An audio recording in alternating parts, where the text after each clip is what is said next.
All right, welcome everybody to the April 28th meeting of the Hyde Park Town Board. Please join me as we salute the flag. I pledge allegiance to the flag of the United States of America and to the republic for which it stands, one nation, under God, indivisible, with liberty and justice for all.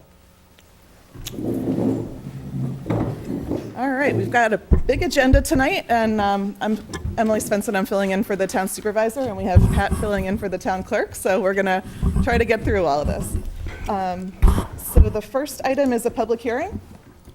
Notice of adoption of order calling public hearing on the establishment of the Woodland Grange Estates Drainage District. Please take notice that the town board of the town of Hyde Park, Dutchess County, New York, on the 7th day of April 2014, duly adopted the order calling a public hearing on the establishment of the Woodland Grange Estates Drainage District to be held at the Town Hall, 4383 Albany Post Road, Hyde Park, New York, on the 28th day of April 2014 at 7 p.m. Notice was published in the Poughkeepsie Journal in its entirety on April 14, 2014, and is posted on the town website and the town clerk's signboard. Any person desiring to be heard on this subject shall be provided with an opportunity to do so at the public hearing. Dated April 8, 2014, Hyde Park, New York, Donna McRogan, town clerk. So I think before anyone comments, there's a gentleman here who represents the project who wanted to go over it a little bit. Sure. Let me see if I can get this mic over to you. Slide through. Oh.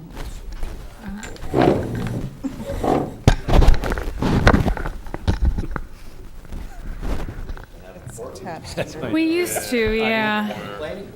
I don't know if that's going to work. Wow. Might be easier to just use the table. Yeah. I can yell. Oh, bring that over here. Oh, there we go. All right. Block it on the television. Engineers and the council. Prevailing wage. Keep an eye on it. Okay, good evening, folks. My name is Mike Gillespie from M. Gillespie & Associates. We're the consulting engineer, or really we're the consulting engineer for the project. This is a subdivision entitled Woodland Grange Estates, and it was actually a subdivision that was approved a number of years ago through the planning board and with the town. The map was filed, all the approvals were obtained, and then, as probably a number of other projects have done over the last few years, was never constructed and built out.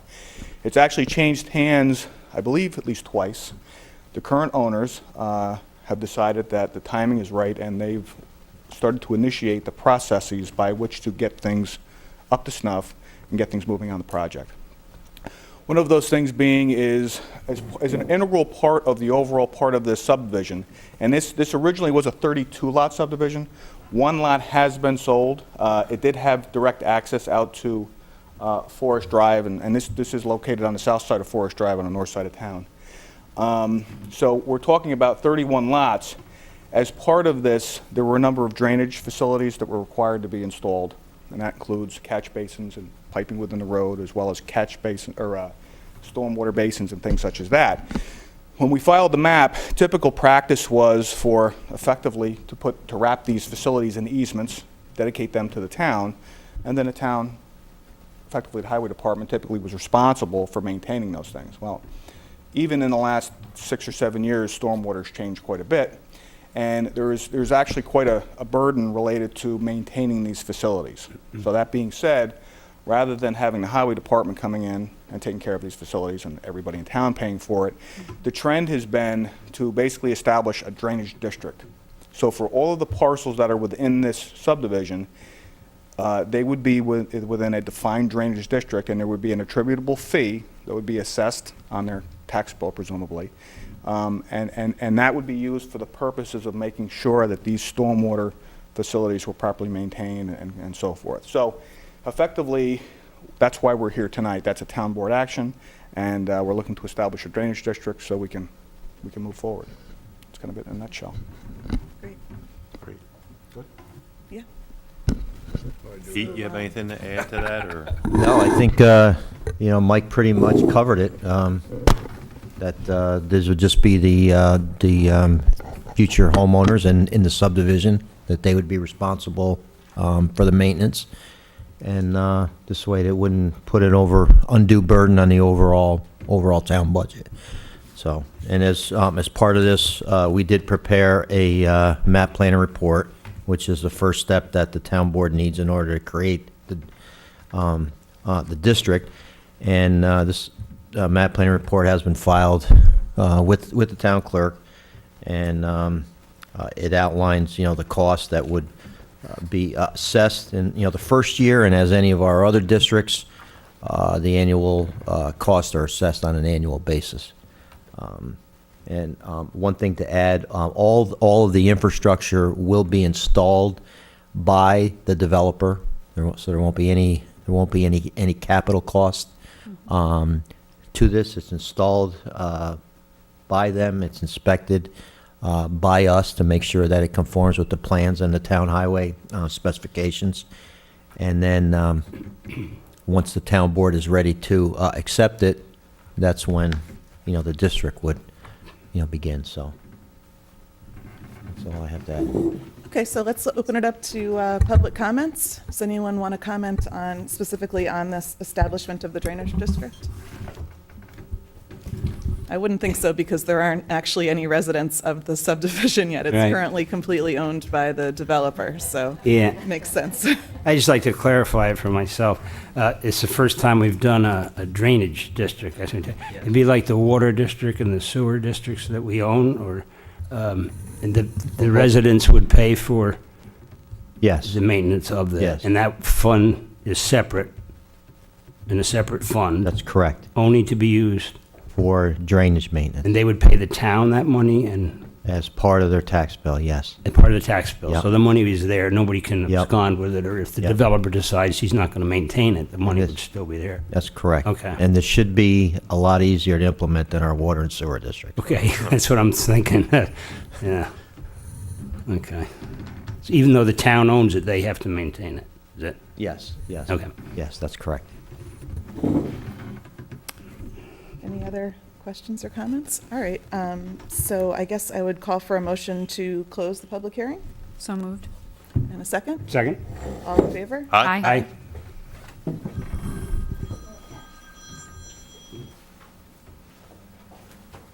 Notice of public hearing, Town Board of the Town of Hyde Park.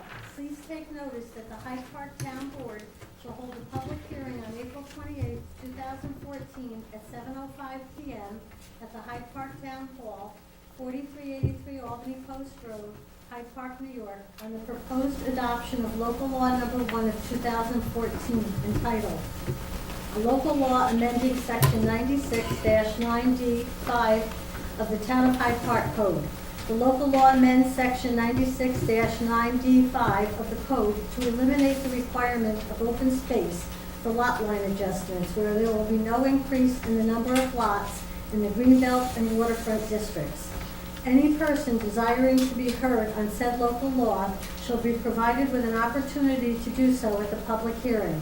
A copy of the proposed local law is on file in the office of the town clerk during regular business hours. By the order of the town board dated April 9th, 2014, Hyde Park, New York, Donna McRogan, town clerk. So just to explain this one a little bit before we get into the comment, a month or two ago, we had the chairman of the planning board come in and request that we consider this local law. Basically, when anyone requests a subdivision in Hyde Park, we have a requirement that they set aside open space as part of that subdivision. And when sometimes there's a case where there are two landowners who just want to adjust the lot line between their properties, and we classify that as a subdivision. But in those cases, there was a request that we don't require open space because you're not creating any new lots. Is that about right, Warren? Yeah, well, Yeah. essentially, this applies to two districts. It applies to the Greenbelt and the Waterfront District, in which there would be technically a requirement when you do a lot line adjustment, which is considered a subdivision, of a preservation of open space, 30% of the parcel. which is not logical in a lot line adjustment where you're not creating any new lots. So in fairness to the property owners and the applicants, the planning board recommended we change this for those districts, which we're doing by this law. Especially since there's the survey requirement, which costs money. The survey requirement does, we can't do anything about that. Right, but by saying that we don't need to do this. Right. Won't It saves, it could be a considerable expense if Yes. it were required for just a simple lot line adjustment. And if there is a new owner and they decide to do, they'd have to go through the whole process, right? So it would just be for the lot line. If they want Yeah. to If they decide to subdivide it, develop. If they want to create new lots and actually go through a subdivision process where you're creating a new lot, then this amendment would not apply. The old requirement would still kick in. Right. So would anyone like to comment on that? Come on up to the podium. Can we put the mic down? What'd you do with it? Oh, yeah, not that easy. We don't need an engineer for this one.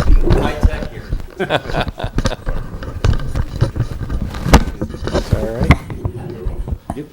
Hi, my name's Rich Biot, and I live up on 525 Cedar Lane, Statsburg, and I'm one of the owners of, who came to the mic and talked about this ordeal going on, and he told me to be patient and stuff. And so my question is, so it goes through the town board, and it got to go through public hearing. And so does the law stay the same? Like what I did is I applied for a minor subdivision. And so there's an application fee, and then there's the escrow account. When this goes through, do I still got to go through the same process? Or how does it work for me now that if it it's approved by the town and it's evidently got to go to the county and the law's got to get changed? All we're doing here is we're just addressing this one provision within the law that would require open space, and we're just Okay. changing it so that for, not just for you, but for anyone in the Right, future, right. that we won't have that requirement. So it doesn't really change anything about the process Yeah, that you need to go through. If you're creating a subdivision, this doesn't Right. apply. If- Right. No, it's a Oh, lot is this line. the person? Yeah, Oh, yeah. yeah. So this will apply to you, assuming that you haven't finished the process and paid the money. I haven't done anything yet. Okay, then it will apply to your application. Okay, but I still will, after this is all over, I just got to wait and then go back to the planning board? Right. You Right. don't even Go back have to to wait, multiple, just you go know, back to the size. planning board. Okay, and my Make it simple. next question was, what do you think the time frame of this is going to be to go to the next phase before it's over? Is there any? This is it.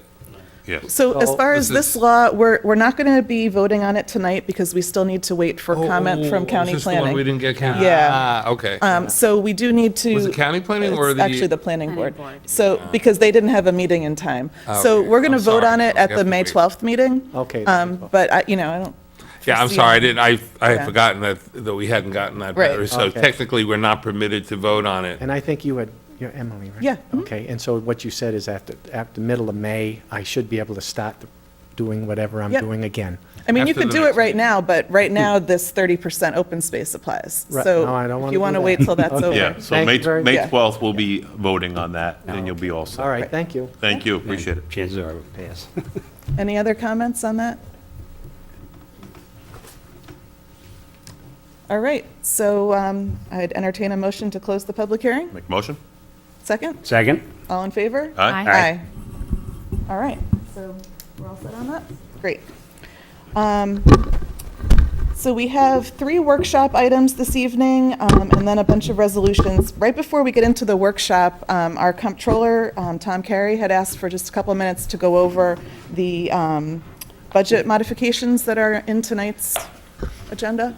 Yeah, yes, good evening. I got some good news at 4:35 o'clock, but I'm not at liberty to disclose it, but you'll hear about it within 2 days. It's some good news that we've been battling with. Good. I think you might have an idea what it's about. It's not public, but it will be public. And I'm really pleased about it. It came late today. It's been a long day for us because we started early, but you'll get probably information in the email probably Wednesday or Thursday, then it'll become a public document. As far as the budget revisions, I just want to go over there's some major ones in here. You've seen some emails in reference to one of them, but the budget revisions that you're passing tonight have some major items. Number one on the general fund, the first one in the general fund, what we're doing is reducing the assigned debt reserve as a revenue source in the budget by $62,000. That is a financial move to basically reduce our budget. What I think could be excess sources in there. It's a move to help our rating review. We might have to readdress it by year end based on what happens in the budget, but this is a suggestion we do right now to take the budget down, and the rating agency will look favorable on that. The items number 2 and 3 are just carrying forward small grant state aids that are attributable to the Heritage Park improvements and the zoning special study. Item number 4 is a reassignment right now temporarily. We're readjusting the police budget. We have broken the police budget down to about 10 accounts now. It used to be two labor accounts. We've broken it down to segregate full-time and part-time civilian and police, overtime, et cetera. So you'll see all these different accounts that'll show up in your budget report that we're going to forward to you soon. But we want to segregate what the expenses of the police department, so I can get a better handle on what's going on there, because we're really starting to analyze the police department cost. And on page 3, in the highway fund, a similar item in number 12, is budget revision number 12. We're reducing the assigned debt service in the highway fund. It's another measure to look favorable upon with the rating agency. We're reducing that by $36,000. Right now, we're reducing the salt material expense by $30,000. I had transferred a lot money in there, more than I thought was necessary at this point. It looks like we might not get the overcharge. We don't know for sure. So we'll deal with that later in the year if we have to, but right now we're reducing it. And we're realigning some, number 13 is correction of some previous budget revisions. We posted them to the wrong account, so that's just a correction. And then on the last page, item number 16, we're recording the increase in the CHIPS aid. We had estimated $150,000. That's our normal estimate. The actual amount being awarded by the state for the town of Hyde Park is $190,995. At a later date, you probably have to revise the 284 agreement. That's what we adopted it at $150. You have to revise it to $190,995. And based on our recent meeting that we had with the highway superintendent and a committee on the highway drainage concerns, we are transferring monies to a new line. I emailed you about this on the drainage repairs expense to address some of the drainage repair requests that you've had and precipitated because of this winter. Yeah. And right now, we're taking that from the salt materials expense account right now because there's an excess sitting there. We'll deal with this. It's really a temporary transfer. We'll deal with this later in the year, November and December. We'll see how the budget goes with the snow, and if we have to readdress this item, we'll do it right now. My discussion with the highway superintendent today, he says he looks favorable upon the $50,000. He thinks that's more than adequate now to address these items. Good. And the last revision is creating the Woodlands Drainage District, which you have to do by accounting principles. We have to record this. This is an estimate of the amounts that I didn't know the final amounts, but we're going to record this drainage district in a separate fund so I can pay the map plan and report and other expenditures that we're incurring in creating this district. This is self-funded by the developer, so it'll be a transfer in. And then I just want to remind you that the audit report presentation will be May 12th. The actual audit report by the independent accountants, O'Connor Davies. They're scheduled for 7 o'clock, but they had called me and asked if it's any possible. I don't know what your restriction, if they could be, since it's a presentation, if they could do it at 6:30. So I sent an email to Aileen and Yeah. Marie, and I don't know what your scheduling is, but just so they know, because they're traveling from all the way from Westchester County, so. Right, we'll have to Okay. see what Aileen decides on that. Any questions? No, thank you so much. Okay, TC. thank you. Thank you so much, TC. All right, so for the next workshop item, we have an update on the local government efficiency grants.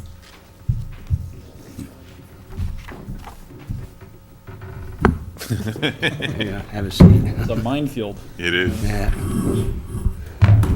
Hello, Jonathan. Good evening.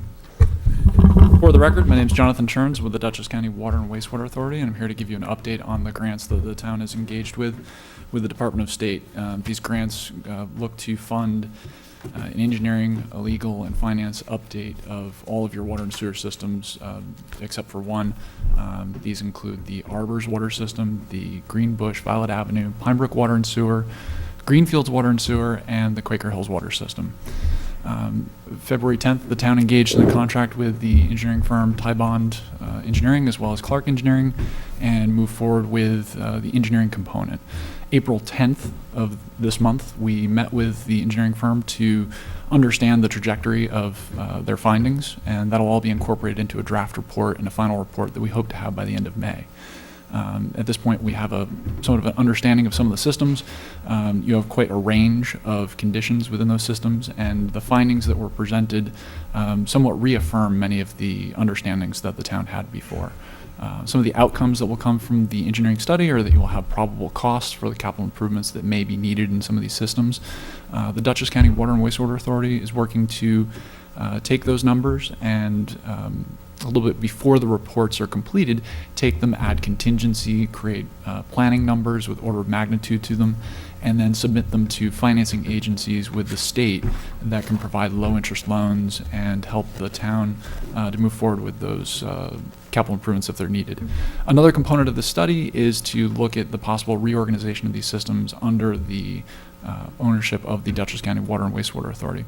What are we? We're a public benefit corporation that was created by the state at the request of the county, and we essentially come out and assist towns and developers with their water and sewer systems in Dutchess County to make sure that they are operating correctly, financially sound, and serving the people's needs to provide good potable water and treat the wastes going out.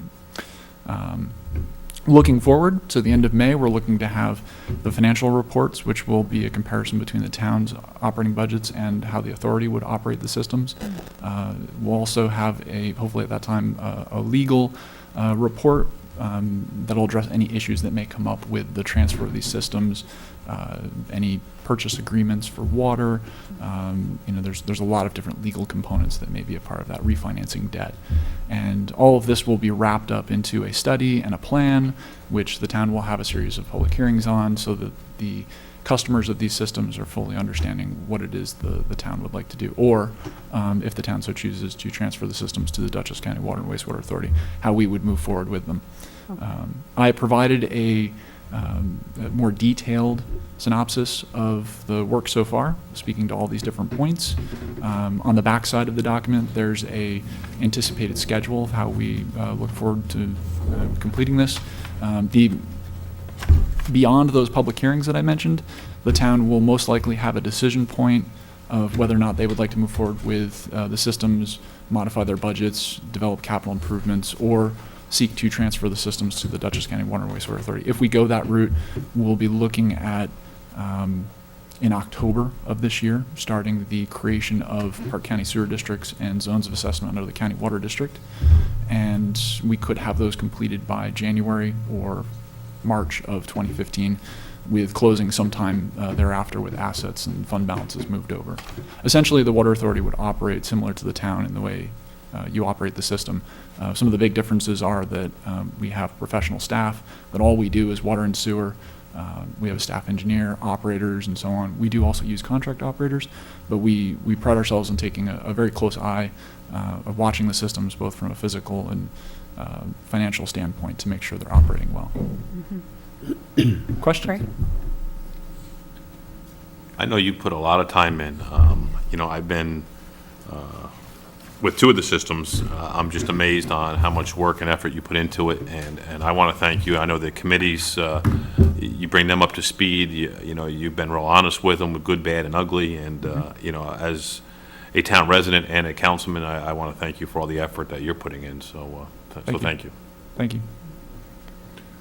I have a question. I don't want to put you on the spot, but No, go ahead. the town of Rhinebeck, I also represent the town of Rhinebeck, had asked me whether the offer was still available to take over the Vandenberg Cove system now that everything has now been upgraded. That's the next phase, because that's partly in Hyde Park too, right? So Yeah, after we're done with all so- this, so it'll be then we Hyde can Park. consider that. Yep. Is that something that we would want to pursue in both communities? Sure. Yeah, we can- Happy to speak on that point. Vandenberg Cove, as you know, is up in the Statsburg area along Route 9, a little bit more toward the river. It is bifurcated between Rhinebeck and the town of Hyde Park. The Water Authority was involved in the town of Rhinebeck's leadership in reinvesting in the sewer system to make it a public entity and also to see that it's properly discharging its wastes. I could speak to the infrastructure, but I don't think we want to get into that. But yes, the Water Authority would be interested in working on that particular project. It was left out of this process because it was a bit more complicated. It required two municipalities to work together, and we wanted to move very quickly for the town of Hyde Park. That hasn't always been, this process hasn't been as quick as we had all hoped. Working with the state, there was a year-long delay. But in any case, moving forward, yes, we would like to work with you on that. So I'll report back to them that there's still interest, and that will be the next phase, which I Great. think will make people Tell happy. them March of 2015. We can start a After little Hyde bit. Park is all done. My ultimate concern is that we take our time and a proper process is completed here to meet the town's needs. You know, if whatever we do here, we want to do it right and make sure we get the best product. So that comes first. Good. Jonathan, while we have you up here, would you like to say anything about the projects that were listed with the in the Clean Water State Revolving Fund? Yes. We are voting on that later in the meeting. Resolution 4 tonight will be an authorization of the town supervisor to sign project listing documents before the Environmental Facilities Corporation. This is an entity that takes federal money and repackages it, collects loans from municipalities and county and so on, and gives low-interest loans. Sometimes they also give hardship funding where they will reduce the rate down to zero. It's not always typical. It is a competitive process. It is often lucrative for the customers to be involved in this process. Tonight, the resolution speaks to the Pine Brook sewer and Greenfield sewer systems. And the Water Authority, on behalf of the town, has put together the documents. The supervisor signed them. They have been submitted by the deadline, and you are retroactively authorizing that signature. So this is a very good thing to do. And whether the town keeps the systems or the authority ends up being the eventual owner, we will be able to take advantage of this. And hopefully with the two systems, one is in less than desirable condition, and that may help it to score well. And the other one is in relatively good condition, but moving in the direction of less good, and has the opportunity, because of the stream that it discharges to, score very well against the other projects within the state. So I'm hopeful that we will be able to find low-interest loans here to help the systems be as affordable as possible. And I think it's just important to note that those are non-binding in any way, being listed, Oh, being added to that list, non-binding, right? yeah. So it's an open enrollment period where there's only a certain time in the year that you can get on the list. So we had to take advantage of that to get those projects listed, but we're not in any way committed to borrowing or doing anything at all, except it's just leaves that opportunity open. It's actually a in the future. two-part process. One is that there's the listing document, which has basic information about schedule and costs, and they're all in the EFC format, as well as there's a narrative that speaks to the improvements that are considered necessary. It's very generic in its application. The next step, by the end of August, will be to complete an engineering report, which luckily you'll get through the grant process, and we'll be able to submit that, and then possibly modify the documents to better fit the realities of the world. Right now, the filings are based on order of magnitude planning numbers off of these probable costs that were provided. We're hoping the maximal amount. And hopefully, as we make the project more refined and understand it, we go through basis of design and all these other components through time, we should be able to reduce those numbers somewhat. Great. And I think Councilman Schneider had mentioned that we're having meetings with the advisory committees, and I believe we've already had one. We're looking to have two at the beginning of May, and there's also another set of districts that we'd like to get out. And Beginning of meet May with. will be the Greenfields Committee that you and I will be doing. Greenfields and also Pine Brook. Pine Brook. Yep. And so we'll be doing, that outreach to the public, trying to win hearts and minds and help them understand what it is about their system and how we can all move forward together. Yeah, we're trying to make it a very transparent and open process for people to get involved and learn as the information becomes available, right? Exactly. Trying to be ahead of that curve. Yeah, Yeah. Great. okay. Thanks, Jonathan. I'd just like to echo Councilman Schneider's comments. You know, you've been more than helpful, the whole county, everything. It's right up front, and I've learned a lot. And we have ways to go, but it's a huge project for Hyde Park, the whole thing. And it's really exciting, that we can finally get on the right road to solving it. Thanks for your help. Well, I would also like to point out that there are a lot of actors in this process: the town board, the town engineer, the operators, the advisory committees. There are also individuals that are brought forward from those advisory committees to the reorganization study committee, and they all have been active actors in the process. So I'd just like to thank them also, and the town attorney. I'd like to thank Peter. Peter's helped me a lot, too, on this one, individually. Town engineer, yes, very helpful. We couldn't have done it without him. So, thank you. Thanks, Jonathan. Thanks, John.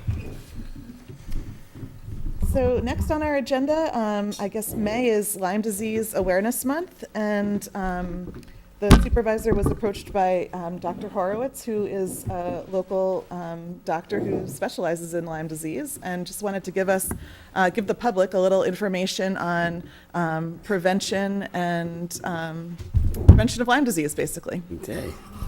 Pass them out. Thank you. Thank you. Oh, absolutely. This is the, You're on Channel 22 right now. Yeah, it's actually, I mean, We are you're fine, but it's also broadcast. Broadcast. So you can also tape, that's fine. Yeah. Yeah. So thank you. I've been living in Dutchess County now for almost 30 years. I moved up from Bayside, Queens, and I just wanted to give you a little background as to what I've noticed living up in Dutchess County, and I want to discuss with you a bit of education and prevention, really to protect the public as far as what's going on. So when I first moved up to Dutchess County, I was addressed by Vassar Hospital. I was Assistant Director of Medicine at Vassar Brothers Hospital, going back many, many years ago. And Vassar helped me to open up a practice here in Hyde Park. So I have the Hudson Valley Healing Arts Center that you probably know of. I'm a board-certified internist. I was just doing regular internal medicine. And after several years, I closed my internal medicine practice after about 3,000 patients when people started coming with Lyme disease. And the reason we need to educate people about it is you can cure this disease if you get it early. And 75 to 80% of the people can be cured. But the problem is that it's very difficult sometimes to pick up at an early stage. Not everyone gets the rash. Less than half the people may get a rash. Less than 25%, it's about 15% actually get a bullseye rash. There are other tick-borne diseases that are now spreading throughout Dutchess County, and my concern is that the public is not well aware. And neither are the doctors, quite truthfully. I just wrote a book. It made it onto the New York Times bestseller list. Why Can't I Get Better? I was just at Harvard. I just drove back from Boston. I was doing grand rounds at Mass General. So there needs to be an education, because it was published in Dutchess County back in 2009 that the ticks are not just containing Lyme disease. They're containing Ehrlichia, Anaplasma, Babesia. I don't know if you know, but I was the first doctor in Dutchess County to diagnose babesiosis. One of my patients from Dutchess County had cost New York State over $500,000 in disability, was in a wheelchair for 6 years. And when I treated her for babesia, which supposedly didn't exist in Dutchess County, she got out of the wheelchair and started walking for the first time. And she's still walking and skiing. So, so the point is that some of these diseases are not well known, and they're spreading very quickly. And I've discovered, for example, that there are other strains of babesia. One's called Babesia wa1 duncani. I have patients at this point who come to me from all over the United States and Europe. I have over 12,000 chronically ill people that I've now treated for chronic Lyme. And there's a political situation that exists with this disease. If you're not aware of it, there are two standards of care, and the people are very confused about what to do. And the reason education, I believe, needs to be done, especially in this county, is the tick-borne infections are changing very rapidly. The study that was done in 2009 by Tokars here in Dutchess County showed that you could get Borrelia and Ehrlichia and Anaplasma and Babesia and even Powassan virus, which is an encephalitis. It's an infection in the brain that makes the brain swell, and there's a mortality rate of 10 to 15%, up to 30%. The last studies that they just did on the ticks in this area, it had gone from 1 to 2% in 2009 to 5 to 6% of the ticks. In Vermont, I gave a presentation before their Congress the year before. The dogs in Vermont, it went from 10% to 16% of the dogs in Vermont have Lyme disease, according to the Vermont Department of Health. There was just a study that was published by the Banfield Veterinary Society. They have over 1,000 veterinary hospitals in the United States, and Lyme disease went up by 21% in the dogs across the United States. We're dealing with a spreading epidemic, which unfortunately is mimicking chronic fatigue syndrome, fibromyalgia, MS, and people usually will present to me saying they've seen 10 to 20 doctors. They're still ill. They don't know what's wrong with them. And they'll present with fatigue, stiff neck, headaches, light sensitivity. They're sensitive to sound. Their memory and concentration doesn't work. This is a big concern for the future generations of America. We have kids playing on the lawn. They get Lyme disease. They get neurological problems. They can't function in school. I mean, we're talking about a really bad problem. Now, it's not just for Dutchess County, but I'm located here, and on Mills Cross Road where I live, a lot of the people on Mills Cross have had Lyme disease. I've spoken to them about it. So we personally have tick control companies that come. So I think there's a questionnaire that I developed that I gave to you, and we've scored it and found that patients who score 46 or higher on this questionnaire, where they say, my joint pain and muscle pain comes and goes and moves around my body. I have tingling, numbness, and burning that comes and goes and moves around. That's very specific for Lyme disease. I have day sweats, night sweats, chills, air hunger, I can't get enough air, fevers. That's very specific for babesia, especially when you've ruled out other diseases. And the problem is both the doctors and the patients are not well educated. Now, I will be speaking for the Dutchess County Medical Society. Congressman Chris Gibson, I've been working with him for the last couple of years. I did a Lyme forum with him several years ago. He's going to be at this conference at the Dutchess County Medical Society in a few weeks. And I've also been working with Terry Gibson at this point in time, looking to try and get us more money for education and research. But my concern is with education and prevention, I don't think people really know. I mean, I don't know that they know to put permethrin spray on your clothes to repel ticks and how to remove a tick correctly. Well, that's the thing. So right now, I mean, you're on TV and folks are watching in Hyde Park. So could you give people who are watching Sure. some tips on, Sure. yeah. So, I mean, the key is that these ticks are very small. The nymphal ticks are extremely small. So the problem is you really have to look. When you go outside and you come home at night, you must do a full body check to check for ticks. And you want to remove them with tweezers that get underneath and pull straight out. You don't want to put matches and gasoline and Vaseline. You want to make sure you're really pulling it straight out. Otherwise, you could squeeze the tick and put these other organisms into the body. And the problem with Powassan virus and some of these is they're transmitted within 15 minutes of a bite. So once you come inside, you really do want to check yourself. And there are sprays like permethrin spray, Duranon, it's sold in the health hardware stores. You can spray this on the clothes. You take the clothes outside. It repels the ticks. You can use things like Avon Skin So Soft on the skin. And I think parents and people need to know that you really do need to take prevention measures regarding this and also have education about these spreading tick-borne diseases, because I can't tell you the number of patients who come in with day sweats, night sweats, or chills, and it's a young woman, they tell you it's early menopause or your thyroids are off, and it's babesia. And the tests are just not that reliable. The problem politically with this disease is there's two standards of care. The Infectious Disease Society of America tell people that it's reliable, that the tests are reliable, and that 30 days cures it. And ILADS, the International Lyme and Associated Disease Society, of which I was a founding member, says the tests are not reliable, and the fact that these organisms can persist. And that's what I presented at Harvard. I did grand rounds at Harvard today, and we got CME credits for physicians. I was at Cambridge yesterday speaking to a packed house. In fact, it was packed at Harvard today. I was surprised everyone showed up for this talk. So things are starting to change.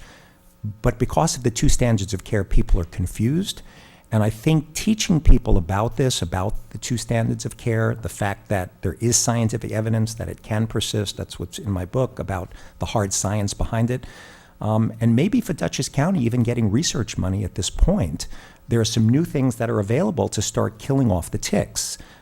Connecticut Agricultural Station discovered fungus that has about a 70% success rate in killing off the ticks. I know they've looked at deer feeders at this point. They're looking now at vaccinating the mice. I mean, maybe to try and, so when the mice are feeding, that it will destroy the spirochetes that cause Lyme. Well, maybe there's a way for Hyde Park to try and pull in some of those monies, so we could even be sites for either state or federal monies to be able to try and protect the people in this area. And then if you've got the Boy Scouts and Girl Scouts and people who are going out, making sure they're going out with tweezers, they're going out with tick removal devices, just basic prevention and education, so people understand what's going on at this point. So I just wanted to kind of give you an update and Now, see if is there that's... a website that people can go to, if they feel that they have the symptoms that you spoke about, that they can, look and say, well, maybe I do have that, and is there a way, should they go somewhere? Should they, I mean, you're here today, I see that, you wrote a book, and we're not advocating, selling books for you, but, you seem like you have great authority on this. Is there a website, or do you have a local office that they can contact? Yeah, the website that I have is called www.cangetbetter.com, and the questionnaire that I'm letting you know about is on the website. Okay, great. So people can actually just click on the questionnaire, take it, and if you see that you have joint pain or muscle pain that's moving around your body, one day it's in your shoulder, 2 days later it's in your knees, you have tingling, numbness, burning that your doctors can't explain, that's moving around the body with good and bad days. Women will tell you they feel much worse around their hormonal cycles, right before, during, or after their period. If you take antibiotics, you may feel better or feel worse. That's called a Herxheimer reaction when you're killing off the bugs. People need to be educated about the signs and symptoms about what this is, because the tests are just not that reliable. And we have spreading tick-borne infections that are taking place at this point in the ticks, not just in Dutchess County, but across the United States and worldwide. Well, that's really good information for people to have, so I'm glad that there's a web resource they can go to learn more. And I'm sorry, what was that website again? www.cangetbetter.com. I have a question, Doctor. Thank you for your presentation. What do you think of the CDC site? They have a website. The CDC, unfortunately, at this point, Lyme is a political disease, not just a medical disease, and I'm trying to work with the CDC, but at this point, the CDC has put out information that really is for health departments epidemiologically to screen large populations of people. So when they're talking about the two-tiered test of an ELISA followed by a Western blot, the problem is the ELISA misses about half the cases, and that's well published in the scientific literature. Albany Medical Center just came out, I just got a letter last week from their medical director to say it's a clinical diagnosis. You have to know how to make the diagnosis clinically, don't rely on the blood tests. The CDC actually says the same thing. The problem is that the insurance companies have sometimes taken what was meant for health departments and they're using it in clinical practice, and people get very confused about this. Yeah, and they're refusing to pay for treatments on some medication.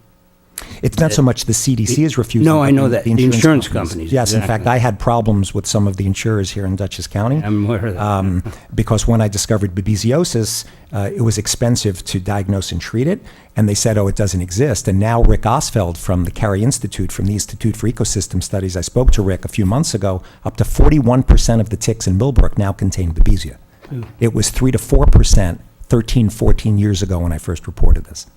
Well, the whole thing is changing rapidly. I mean, when I had Lyme 12 years ago, it was, no one really knew much about it at all, and it's just changed so quickly as far as not just the disease, but all the knowledge and the treatment options. So appreciate you keeping folks up to date, and yeah.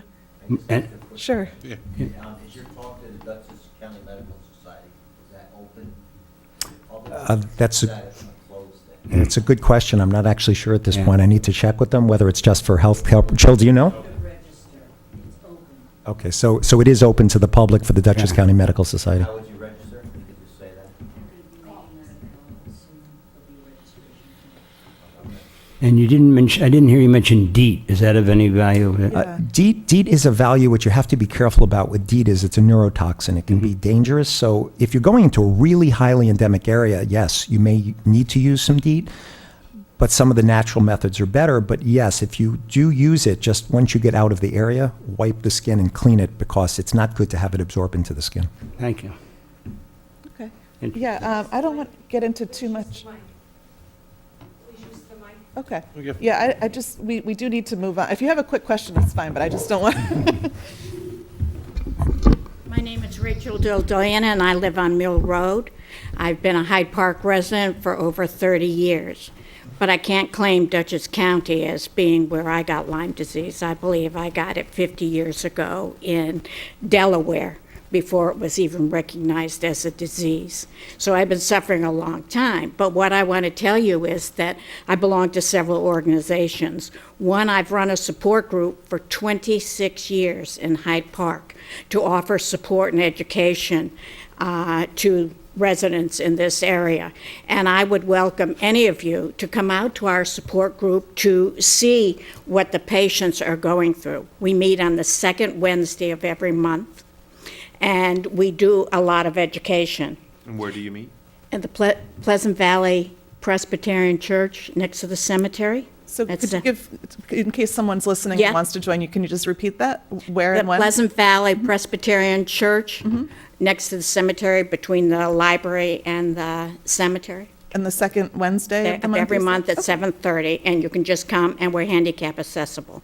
That's great. Thank you for the And information. we also belong to the Dutchess County Tick Task Force. That's hard to say.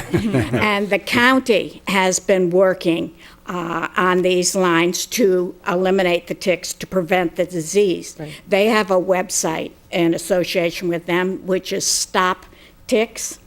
It's www.stopticks, one word, .org. Org. I always want to say com, but it's org. And I was just going to say, I'd been here before with DJ Sadowski when he was on the legislature, and he had wanted to run forums here in the county, in the village. And we are always available to provide education. If you wanted to run a forum, an educational program, that's me. Okay, great. That's Thank my you. expertise. Thank you very much. Thank you. Thank you so much. Doctor, Thank thank you. you so Doctor. much. It's a big issue here. Yeah. You said there is. It really is. Yeah, you know firsthand. It's brutal. All right. Moving right along. Next up is the East Market Street CDBG project, and I believe we're going to be adding a resolution later to go out to bid on the construction work. But before we do that, I think Warren wanted to discuss the Wanna bring Pete seeker up? process. Is that right? We want to do the Pete, you must- seeker, maybe Pete, did you want to take us through the seeker short? Well, I wasn't sure we were going over this until, I came in tonight. Want to hold it off? No, until- but, we had filled out the short EAF. Andy had sent out some letters to several of the interested agencies, and we got back the letters, and they basically said that they don't have any concerns. The project is minor, that they wouldn't have any effect on either historic or archaeological, and there also wouldn't be any issues with any threatened and endangered species. So, other than that, I think the seeker is ready, to go. I've been working on negotiating the MOUs, the memorandums of understanding for the easements. I just got the third one signed before the meeting tonight, and so I think that we're in pretty good shape. The Dutchess County Planning Department and the County Public Works have both approved the plans, so I think that we're ready to go. As far as the It's pretty- short form, pretty basic. We've got the short form seeker form. I think we distributed. Basically, the part one is just the project information, which is not terribly controversial, and the part two is the impact assessment. And basically, we've answered for the municipality, our engineering consultant, that there will be no environmental impact as a result of this project. So if you would agree, I've made part of the resolution tonight that we're going to pass for the going out to bids, the approval of the short form and a negative declaration, so we can get that finished with, so. keep this thing moving. Right. Yeah, we're targeting the bids to come back in on May the 29th. They'll be available on May the 2nd, so that would give almost a full 4 weeks for bidding. It's a relatively simple project, so it shouldn't be hard for the contractors to bid. And then I believe your first meeting in June is the 2nd. So, you know, as long as everything is okay, then we should be ready to award the project on the 2nd. Or, yes, on the 2nd, June 2nd. So, Can't wait. Yeah, and while I have you here, did the bids go out for Hackett, for the house yet? This is or no? yes, they are coming back on the 8th. They're coming back on the 8th. May 8th, May 8th, for the okay. painting of the house and miscellaneous repairs, the siding and the porch repairs. Okay. Yes. Good. Yes. Good. Yep. So, Okay. Any- Are we all set on that topic then? We are all set. Yeah. All righty. good. So before we get into the resolutions, we do need to make a few changes Thank you, Pete. to the agenda. Thanks, Pete. We need to remove Resolution 9, which, although we did have the public hearing on Local Law 1, we do have to wait for comment from the planning board by law before we vote on it. So I need a motion to remove Resolution 9. Make the motion? Second? All in favor? Aye. And then we need to add Resolutions 17 and 18. I'll make the motion. Resolution 17, do we need a resolution for each one, a motion for each one? Okay. So 17 is authorizing the town engineer and town clerk to solicit bids for the East Market Street sidewalk I'll make project. the motion? Second? All in favor? Aye. And then Resolution 18 will be, this is just a little extra thing we have to do to keep everything clean and straight on the Woodland Grange Drainage District. This is actually creating a fund where we can transfer funds to the Drainage District to pay for the expenses of setting it up. I'll make a motion. Second? All in favor? Aye. And then we have to do a motion to add it. Those were to add them. Now they're added, then we have to make a motion to adopt them. Right. So now we'll actually Right. just go through all of them. Later. Now that they're all added. Does that sound good? Sounds good. Are we all set? All right. So now we will open public comment on any of the resolutions on tonight's agenda. Anyone want to comment? Not really. Okay. So we can, I don't think so. We could just go ahead and do that? Yeah, okay. So you want to start? I certainly will. Resolution amending Resolution 428-1, 2014. Resolution amending the hawking and peddling license application for Dwayne O'Hearn. Second? All in favor? Aye. Mr. Grumpy's, who has been located across the street, is going to be moving a little bit further down Route 9 to the plaza where Amish Market used to be, in case you're looking for your pulled pork. Good hot dogs. Resolution 428-2 of 2014, resolution authorizing the purchase of a wide format copier printer. I'll second it. And all in favor? Aye. That's actually to, I think, save us money from not having to send things out to be copied. Resolution 428-3 of 2014, resolution authorizing Police Officer Sean Phillips to attend Police Field Training Officer course in Kingston, New York on May 27th through May 30th of 2014. Second? All in favor? Aye. Resolution 428-4, 2014, resolution authorizing the town supervisor to sign and submit a project lifting form with New York Clean Water State Revolving Fund. Second? All in favor? Aye. Aye. That's what Jonathan discussed earlier. Resolution 428-5 of 2014, resolution accepting donations for music in the park from the Hyde Park Lions Club, Knights of Columbus, Hyde Park Rotary, Hyde Park Chamber of Commerce, and American Association of Retired People. So the supervisor wanted me to mention that the music in the parks costs the town about $6,000, and we do have a commitment from Rhinebeck Bank for $3,000, so we're expecting that to come in. And then these additional donations will also help to defray the costs that the town has to incur for music in the parks. So we're grateful for all the contributions. Absolutely. Yes, very much. Did we second And it? we need a second? Second? All in favor? Aye. Resolution 428-6 of 2014, resolution authorizing clerk to publish notice of filing annual financial report. Second? All in favor? Aye? Aye. Getting our report in on time again this year, that's good. Resolution 428-7, 2014, resolution authorizing town supervisor to execute an agreement between the town of Hyde Park and the Hyde Park Pop Warner Football, Inc. for the term January 1, 2014 through December 31, 2014. Second? All in favor? Aye. Aye. Resolution 428-8 of 2014, resolution authorizing a lease agreement with the Culinary Institute of America and the town of Hyde Park for senior AQUA aerobics. Second? All in favor? Aye. Aye.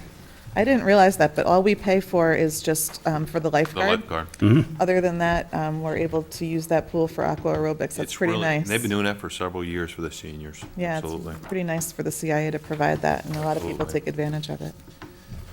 And so 9 we're Resolution. skipping, right? Oh, Is yep, it? yep. Yeah. Resolution 428-10 of 2014, resolution authorizing the town to solicit requests for proposals from engineering firms for engineering work in conjunction with the Farm Lane and Route 9 sidewalk connection project. Second?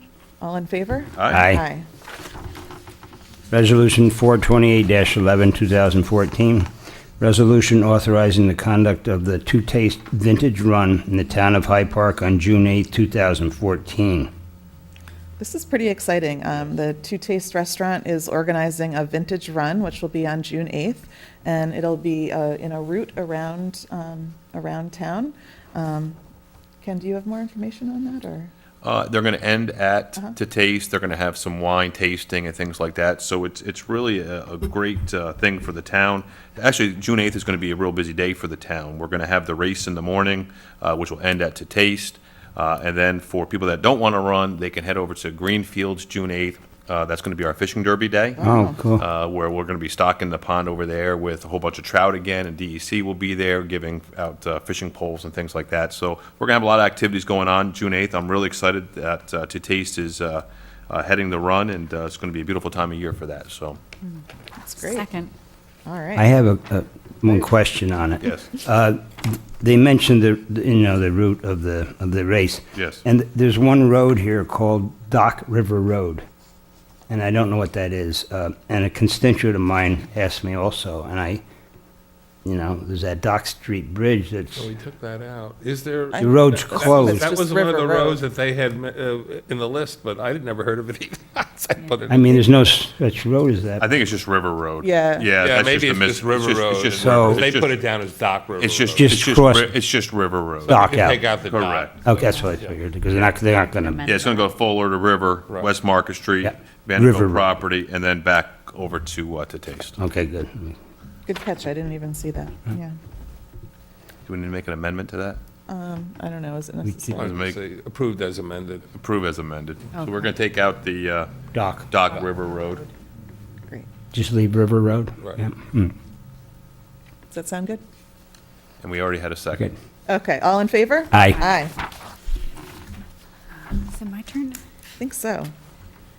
Resolution 428-12 of 2014, resolution endorsing New York State Senate Bill number 5408-A and Assembly Bill number 8315 to designate Wappinger Creek as an inland waterway. So I'll just give a little background on this.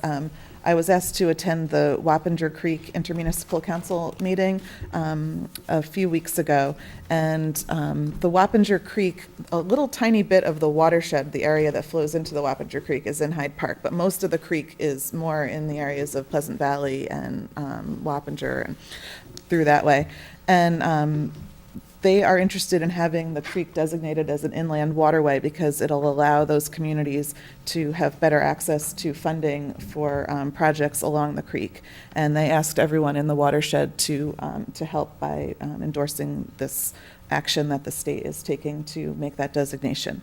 So I thought we'd be good neighbors and consider doing that.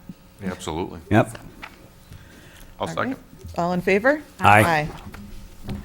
Resolution 428-13 of 2014, This is resolution approving budget revisions to the town of Hyde Park for the period of April 2014, budget revision number 2014-04, and this is what Tom Carey went over earlier before the workshop.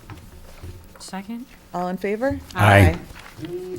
Resolution 428-14 of 2014, resolution authorizing the town clerk and highway superintendent to solicit blacktop bids for the 2014 road construction season. Second? All in favor? Aye. Resolution 428-15 of 2014, establishing the Woodland Grange Estates Drainage District. And I think we need to do we need a second, Second? and then we need a roll call. Yes. Okay. Deputy Supervisor Svensson, Aye. Councilman Ray, Aye. Councilwoman Barons, Aye. Councilman Schneider. Aye. Carried.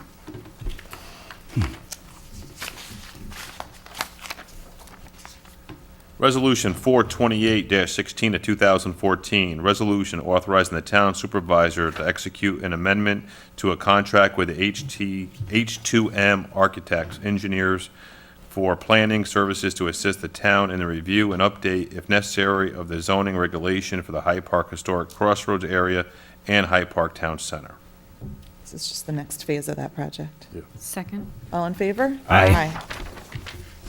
Resolution 428-17 of 2014, resolution authorizing the town engineer and the town clerk to solicit bids for sidewalk and related construction work for the East Market Street pedestrian path project. Second? All in favor? Aye. Aye. Resolution 428-18 of 2014, resolution allocating expenses associated with the creation of the Woodland Grange Drainage District. Second? All in favor? Aye. Any other business? No, thank you. All right, Nope. a motion to close. Motion. Second? All in favor? Aye. Thank you, Pat. Thanks, Pat. The guy at Whistler does it. It's Oh, yeah. Rochester Drug Corp. Hey, about an hour. Co-op.